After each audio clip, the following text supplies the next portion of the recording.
Football প্রেমীদের জন্য বড় চমক। 2 বছরের বিরতির পর ব্রাজিলের জার্সিতেই আবারও দেখা যেতে পারে নেইমারকে। ব্রাজিল জাতীয় দলের প্রধান কোচ দরিভাল জুনিয়র সামনের দক্ষিণ আমেরিকা বিশ্বকাপ বাছাই পর্বের জন্য প্রাথমিক স্কোয়াড ঘোষণা করেছেন, যেখানে জায়গা পেয়েছেন এই ব্রাজিলিয়ান সুপারস্টার।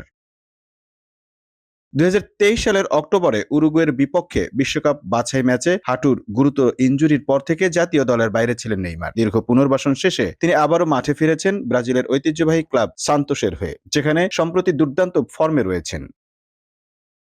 মাত্র 1 মাসের খেলায় নেইমার দেখিয়ে দিয়েছেন তিনি এখনও শীর্ষ পর্যায়ের ফুটবলের জন্য প্রস্তুত। গত সপ্তাহে ইন্টার দি লিমেইরার বিপক্ষে অলিম্পিকো গোল করে নিজের সামর্থ্য প্রমাণ করেছেন এই 32 বছর বয়সী তারকা। ম্যাচ শেষে নেইমার বলেন, জাতীয় দলের হয়ে খেলা সবসময় আমার জন্য গর্বের বিষয়। আমি ফিট এবং প্রস্তুত।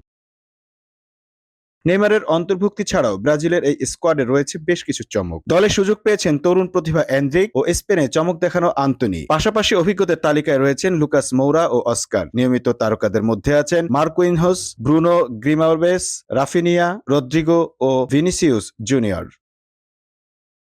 ব্রাজিলের চূড়ান্ত 23 সদস্যের দল ঘোষণা করা হবে 7 মার্চ। এরপর 20 মার্চ ব্রাসিলিয়ায় কলম্বিয়ার বিপক্ষে এবং 25 মার্চ বুয়েন্স আয়ার্সে বিশ্ব চ্যাম্পিয়ন আর্জেন্টিনার মুখোমুখি হবে সেলেসাওরা।